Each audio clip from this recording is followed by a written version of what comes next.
Right. Well, good afternoon, everybody. Thank you for joining. We're going to dive in real quick.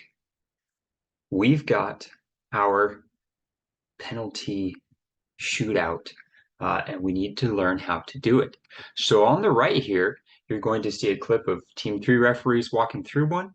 Um, I want to point out that it's not perfect. So, they just happen to get filmed.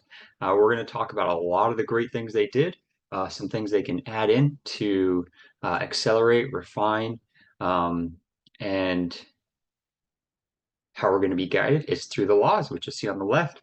So if you've got your app from the IFAB, go ahead and download that. As you can see, we're starting off in Law 10. So I'm going to play this, and if the sound is weird, I didn't want to strip it of sound completely because the whistles matter. Um, but let me know if that sound gets distracting for anybody over my voice.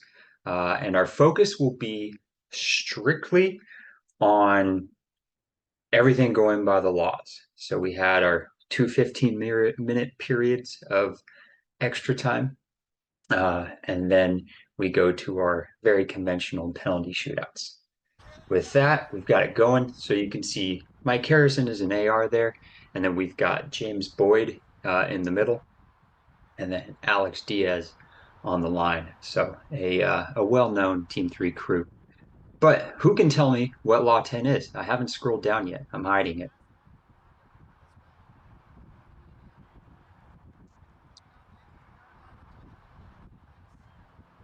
A mouthful, but it's the penalty check. Almost. It includes the penalty shootouts. Determining the outcome of Determining the the match. Determining the outcome of a outcome of a match. game, of a It's match. it's almost like I've got a terrible choir here. You guys were not at all in sync, but your timing was close. Determining the outcome of a match, all right? So it covers goals scored, it covers what a winning team is, and most importantly for today's conversation, it covers a penalty shootout. And the great thing about the penalty shootout is it lines it out very logically, very in a very procedural way. So, penalty shootout, what is it? It's taken after a match has ended, and unless otherwise stated, the relevant laws of the game apply. A player who has been sent off during the match is not permitted to take part, right? Hopefully, you don't have any send offs in your game, but if you do, they're not allowed to participate in the penalty shootout. Uh, Warnings and cautions issued to players and team officials during the match are not carried forward into penalties. We're going to skip right through what makes a ball in or out. And we'll look at the procedure. Look at that. It starts us off before penalties. Now, I want to say this might not be in every single pregame you do.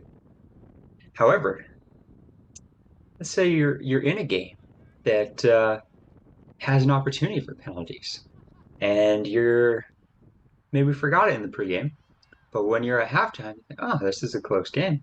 We should probably talk about that. All right. So if it's not in your normal pregame, that's fine because most games don't have a situation where they're even able to go into penalties. So factor in your pregame, or I always say my best pregame happens at halftime when I realize what I forgot to talk about. So remember, talk about it ahead of time, because usually there's another game to get going on the field. But we'll dive in real quick to the procedural approach. Unless there are other considerations, the referee tosses a coin to decide the goal at which the kicks will be taken, which may only be changed for safety reasons or if the goal or playing surface becomes unusable. Does that make But to sense? be but to be clear, that's not happening here in this tournament. We're not talking about tomorrow. We're just talking about the general Okay, application. Yes, good very stuff. conventional. That's a distinction I'm probably going to be making a few times because tomorrow is not conventional. Um, yes. Okay. Good point, though. Good point. And that does key you in on some things to be aware about tomorrow. We'll touch on that afterwards. All right. So you get there. If both goals are safe, there's no real problem with either end. Toss a coin. All right. Say heads is this end, tails is that end. Then we get to our second coin toss. And the team that wins that coin toss decides whether to take the first or second kick. Simple enough. Write that down. A lot of this is document keeping. There's not much to write down, but if you forget to write it down, you're probably going to find yourself in trouble. With the exception of a substitute for a goalkeeper who is unable to continue, only players who are on the field of play or are temporarily off the field of play, such as injury or adjusting equipment, at the end of the match are eligible to take kicks. Does that make sense? Cool. This is why it's important to keep track of who's playing at the end of the game. Each team is responsible for selecting from the eligible players the order in which they will take the kicks. The referee is not informed of the order. All right, so the team just says, here's our next kicker. You don't have to go get a whole lineup. If at the end of the match and before or during the kicks, one team has a greater number of players than its opponents, it must reduce its numbers to the same number as its opponents, and the referee must be informed of the name and number of each player excluded. Any excluded player is not eligible to take part in the kicks as outlined, except as outlined below. So we got an 18U match. It's prom weekend, right? So one team finished the game with 9, the other finished with 11. What are we doing right as we're going to go into our penalties?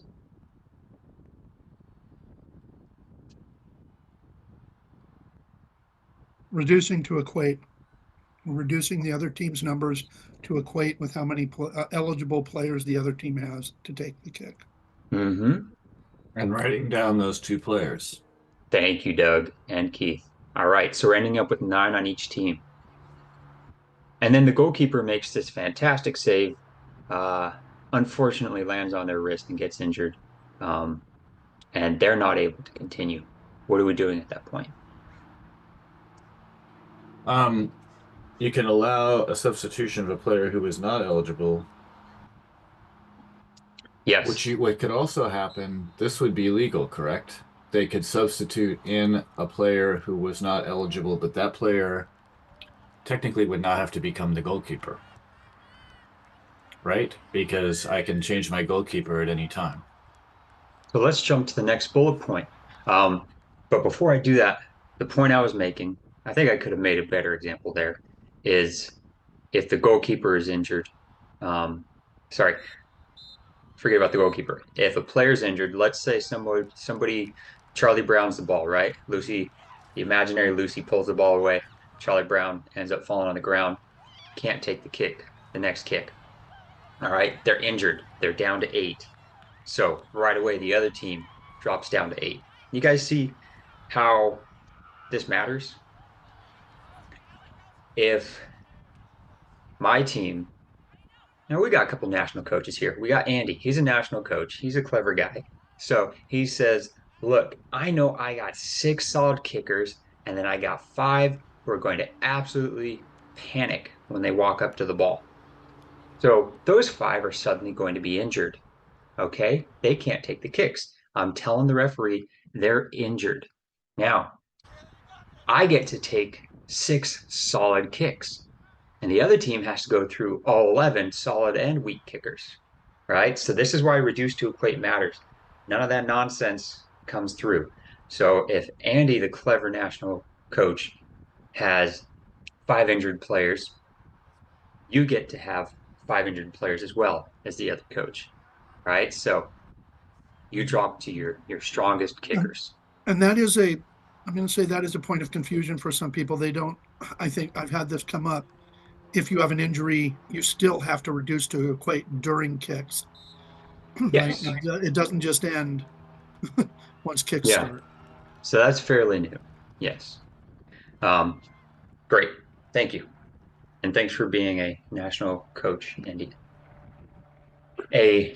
A goalkeeper who is unable to continue before or during kicks may be replaced by a player excluded to equalize the number of players, or if their team has not used its maximum permitted number of substitutes, a named substitute but the replaced goalkeeper takes no further part and may not take a kick. So if your goalkeeper's injured, it's a substitution opportunity only for the goalkeeper. Okay. So you can replace your goalkeeper with that substitution. But I can when I replace that goalkeeper, I don't have to put the replacement player as my goalkeeper, right? That seems correct. Because But I if can the change my goalkeeper, goalkeeper at but any if the time. goalkeeper, but if the goalkeeper has already kicked, they're not going to get to kick until the next round. That's how I read that. Yes, yes. Doug, So you're they're one of still those. taking the goalkeeper's slot, though they do not necessarily have to be the goalkeeper. Right. They technically come in as the goalkeeper, and then I'd immediately switch them with somebody else if I wanted to. One of my other players who could become my goalkeeper. Doug, you're one of those coaches that's making me think here. I'm not a coach. I in this situation you are. I'm finding myself not completely liking that, but I can't find an exact reason why I can say no. So Yeah, I'm trying to poke holes in what might happen Well, tomorrow and figure it out. But if you can change your keeper at any time, and I'm somebody gonna comes in for your keeper, then I can change immediately I'm gonna my say keeper. this is a terrible point of confusion for many people in thinking somehow the goalkeeper is separate from the eligible players. I get this all the time. Well, is the goalkeeper part of the 11? Yes. Or part of the 7 or part of the 9? Absolutely. Do they have to kick? Yes, they do if we get to their slot. 100%. They may be your best kicker. Who knows? But it doesn't Yeah. matter. Yes, they are part of the eligible team. They must participate, especially here if we get to the full roster and go through the lineup. Yes. And it's irrelevant what position, whether they're a goalkeeper or not when you identify your eligible players, because I could switch my goalkeeper every single kick. I could. and you will see the law does have some special consideration of the goalkeeper in the realm of penalties. But I don't want to get hung up on this point. You're asking very valuable questions. Uh, can't answer all of them here. You guys came ready. So I'm going to keep things moving. If the goalkeeper has already taken a kick, the replacement may not take a kick until the next round of kicks. We touched on that. You guys knew that very well. All right. Now, we're done to the pre-penalties, right? So let's take a quick look at what we're doing. Okay. As soon as the final whistle blows, your ARs are getting your captains back together, and you're doing your coin tosses. Okay. And then from that, the captains are going to be notified which goal we're shooting on. You're going to get the eligible players. Yeah, it's AY, so let's get all the players on the field. We're not going to push them out. But make sure you know who's eligible at that point. And if we're reducing to equate, write that down, factor that in. So you see in this situation, Mike up in the center circle, he's keeping track of all of that. Okay. And you've had your pregame instructions. So James and Alex went down to the goal, did an extra double check on the goal just to make sure everything's good. They got the game balls together so that they're not wanting for anything. And usually the goalkeepers are a little panicked at that point. So you talk them through. All right. You talk them through what's going on. You let them know where they stand. Just make it all very procedural. And then you get ready into action. So Mike back up at the center. He's going to be sending down the first kicker. Okay. First kicker. So we're on to during the penalties. Only eligible players and match officials are permitted to remain on the field. We're going to have all the players on the field for ISO's sake. All eligible players except the person taking the kick, goalkeeper, must remain in the center circle. The goalkeeper of the kicker's team, must remain on the field of play outside the penalty area on the goal line where it meets the penalty area boundary line. Let's do this with a picture, okay? Where did I go? Who knows what document I just went to?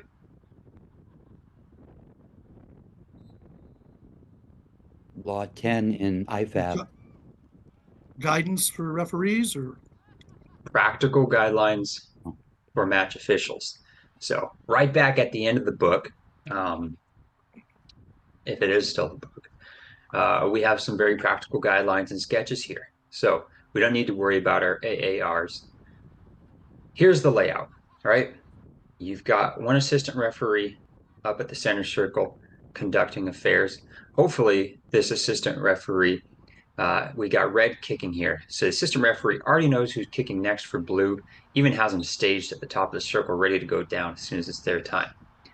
The referee's here making sure they hand the ball to the kicker, telling the kicker to wait for the whistle. And the goalkeeper is here in position, ready for the kick. The AR, where's the AR going to be on a penalty kick?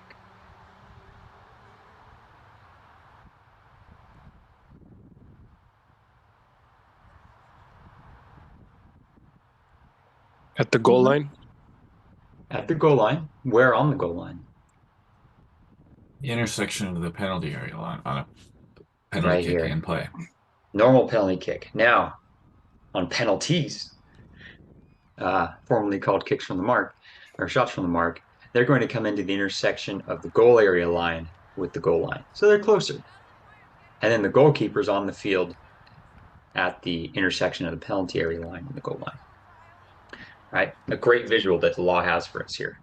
A great visual. And we don't need to worry about the one where they're placing the AARs. Okay? So that's in practical guidelines for match officials.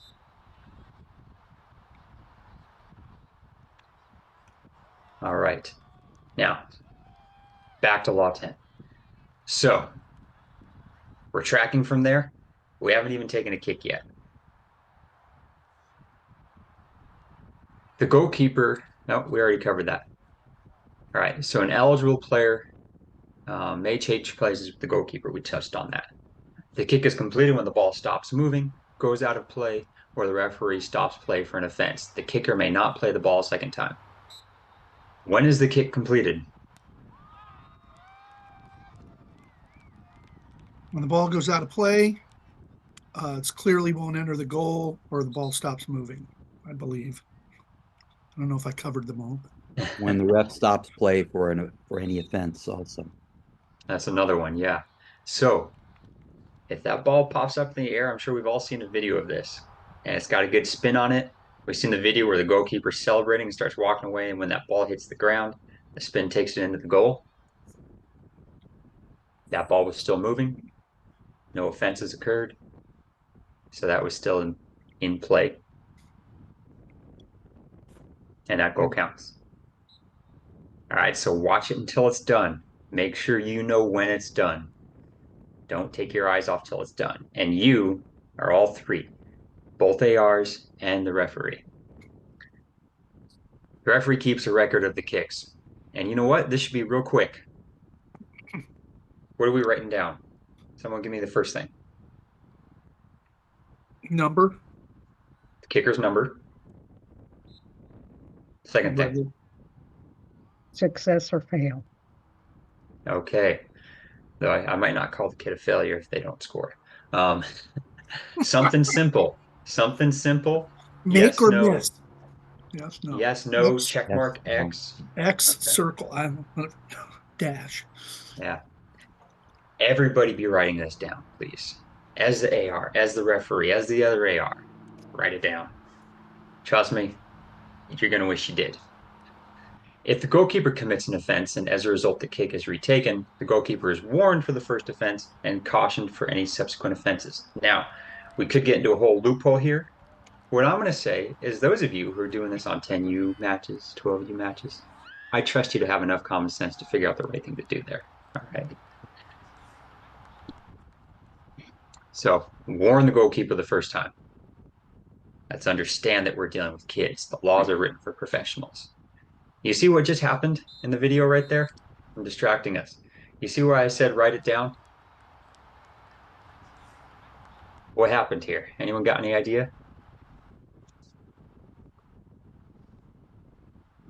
I believe, is that where they take a re-kick because the keeper came off the line? They were making sure which player needed to come back and take the kick. I wasn't watching this time. But I saw That something happened. earlier. That happened Okay. previously, and kudos to Okay. Alex for catching that. Here, they're doing some very, very complicated arithmetic. All right. We can laugh at them, but you won't believe how hard it is to count to 5 when this is going on.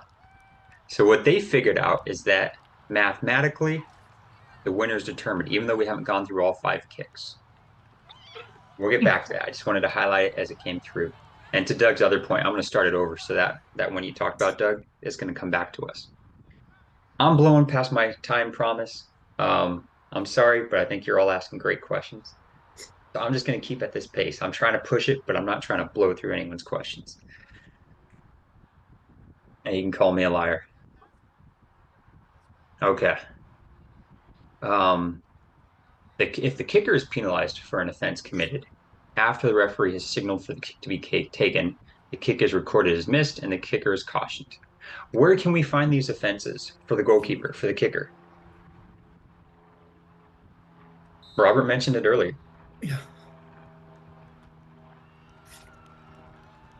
The penalty kick. Law 14. Law 14, the penalty kick. Take a look at those offenses. And if both goalkeeper and the kicker commit an offense at the same time, well, tough luck to the kicker. Your kick is recorded as missed and you get the caution. Same as Law 14. Okay. Now, let's get a little more into the meat of taking the kicks. Subject to the conditions explained below, both teams take 5 kicks, all right? This is where the 5 comes in. I want you to forget this tomorrow, but for now, remember this, okay? The kicks are taken alternately by teams. Each kick is taken by a different player, and all eligible players must take a kick before any player can take a second kick. Right? So, that situation we paused on earlier and replayed, if before both teams have taken 5 kicks, one has scored more goals than the other could score, even if it were to complete its 5 kicks, no more kicks are taken. Somebody give me an example of what can happen. I don't know if anyone's counting the kicks in this clip. If one team makes their first 3 and the other team doesn't make any of their first 3, there's no way that other team can even tie them with the last 2 kicks if they make them. Perfect. And then it's over there. It's over. If after both teams have taken 5 kicks, the scores are level, kicks continue until one team has scored a goal more than the other from the same number of kicks. So from that original 5, if we still don't have a winner, we then go to 1 and 1. Still don't have a winner, 1 and 1. Still don't have a winner, 1 and 1. Then eventually, everyone's kicked. So we start a new round, and it doesn't have to be the same order of kickers. New round. So make sure you know when your new round happens. And to be clear, they do not have to communicate the order to the referee.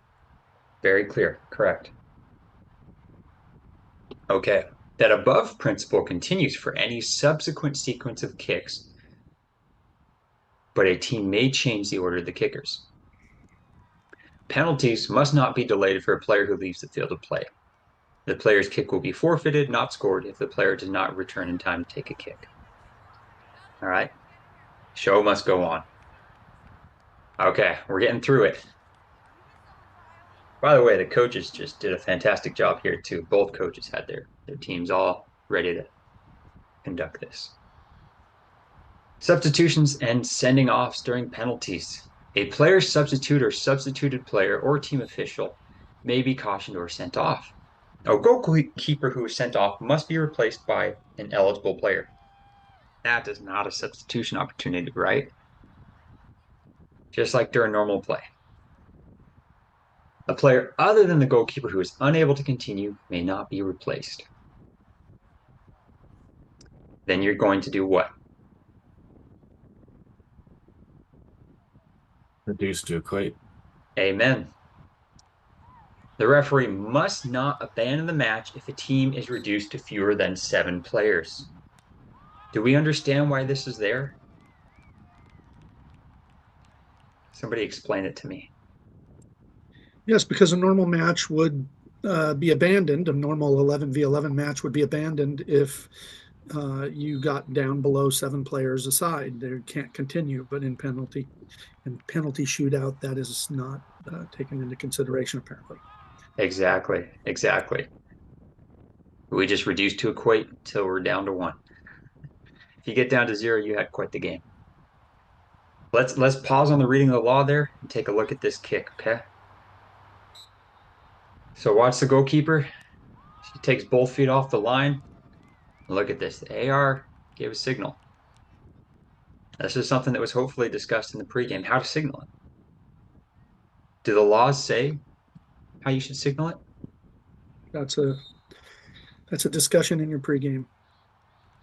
Right? So they figured that out pretty quickly. Good on them.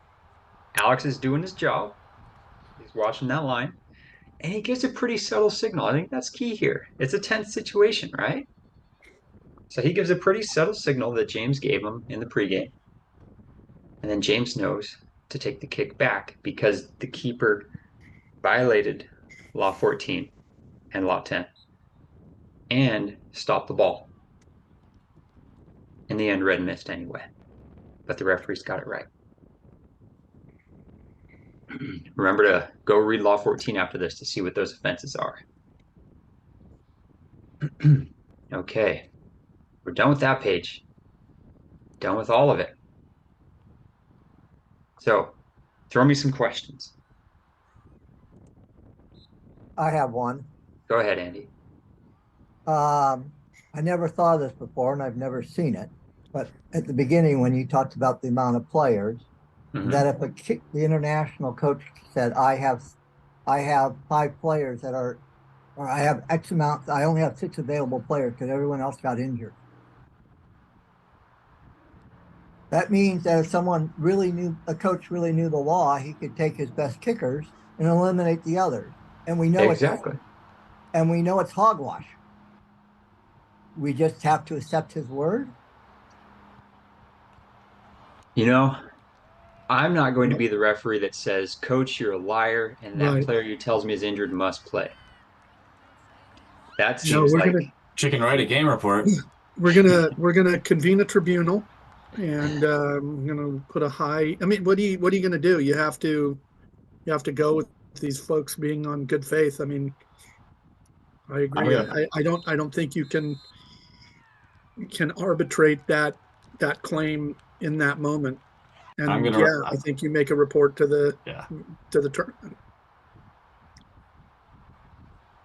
Yeah, that's all you can do.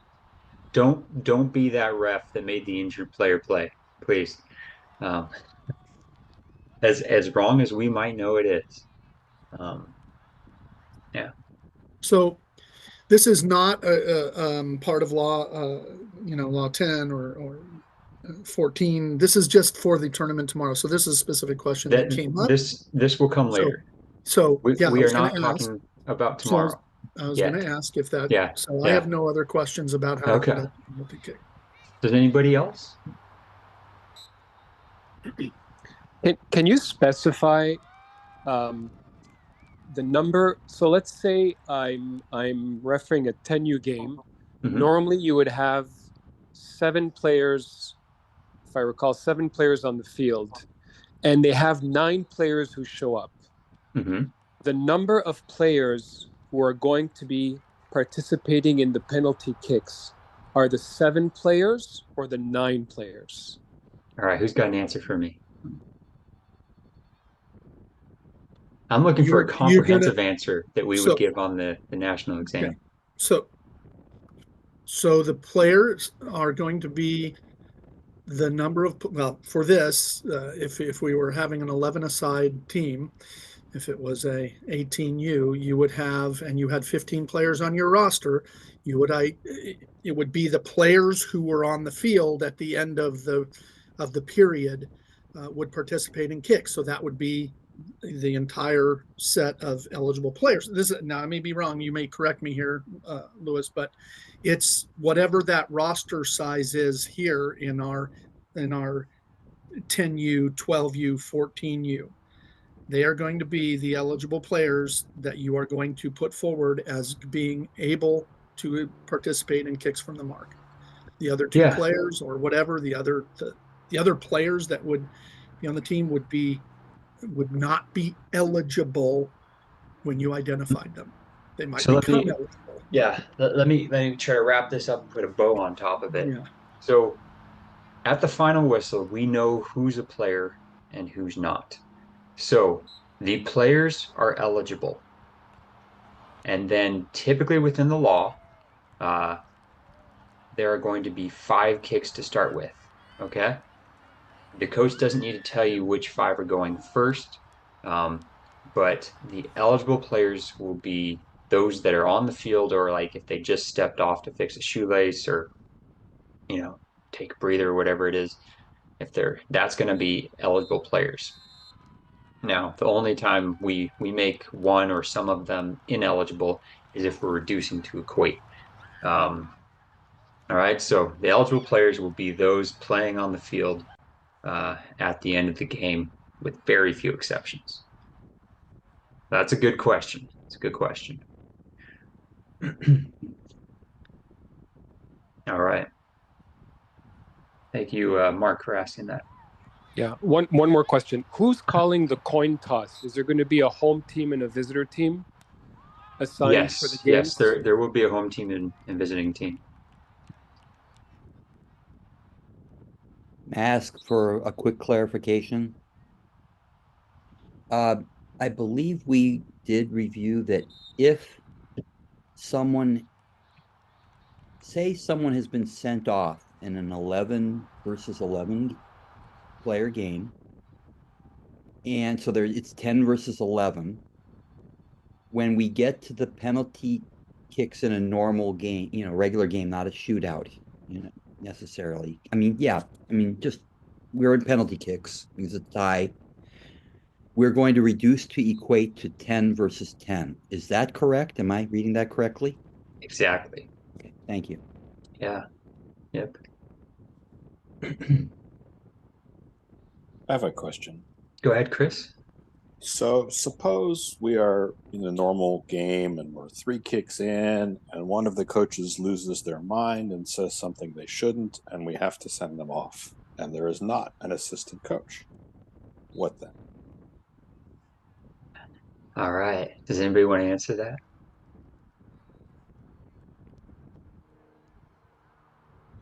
Well, since there's no longer a match official to manage the team, I would imagine you would abandon the match and then allow the tournament officials to determine the outcome of the game. Or I suppose you could see if one of the tournament officials wanted to step in Yeah. as a So coach. that's- So there yeah. there are two. There are, I guess, a couple of options there. Yeah, so I- if we take into play AYSO's national rules and regulations, there does need to be a coach there, and if that sole coach is sent off, very hard and fast by the book is we're done. However, normally by the time you get to penalties, you've got quite a group of spectators. Most of the staff will normally be there, and often one of them will step in so that the kids don't suffer for the behavior of the so-called adults. Yeah. I know in section play and area play, I believe, that let's say a Santa Barbara coach was in this situation, especially league, then John Maloney or someone like myself could be called over to take over. That's a perfect example. Yeah. Yeah. Okay. Any other questions? You guys got good questions coming. So this is Mark. For the purposes of tomorrow, because in the email We'll talk about tomorrow after we stop recording. I'm after. trying to Okay, make okay. this one that lives on the internet forever, and then No after we problem. finish the recording, we'll talk about tomorrow. So Sure. I'm just putting a pin in those. I'm not blowing them away. I have one comment. The Okay. question by Mark was, who takes the coin toss for calling who goes first and second? We addressed the issue that there's still the home and the away team, but per the law, we didn't inform him that the visiting team is the one that makes the coin toss call.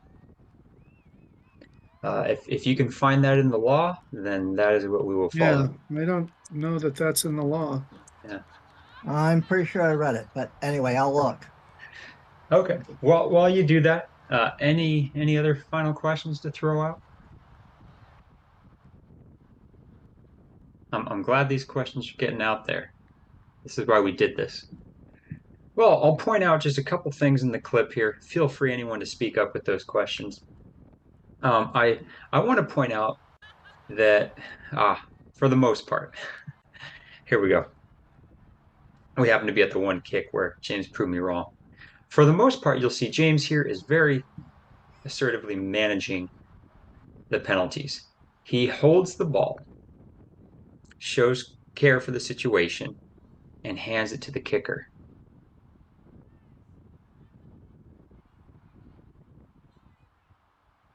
Alex is very keyed in there. You can see he's throwing a friendly word to the keepers each time. Just good job, whether the ball goes in or not.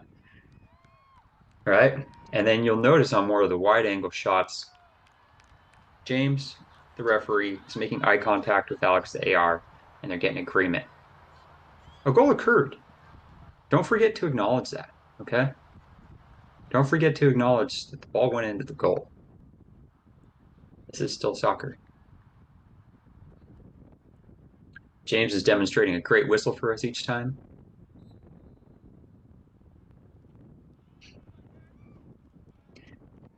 I would say once we get it written down, let's put the book away. Let's focus on what's at hand. Mike, I'm not so worried about because all he's doing is administrative back there. But he should also be keeping an eye on the kick just to be able to pitch in. Here we go. James has the ball again, and he's going to hand it to the kicker. Quite well done.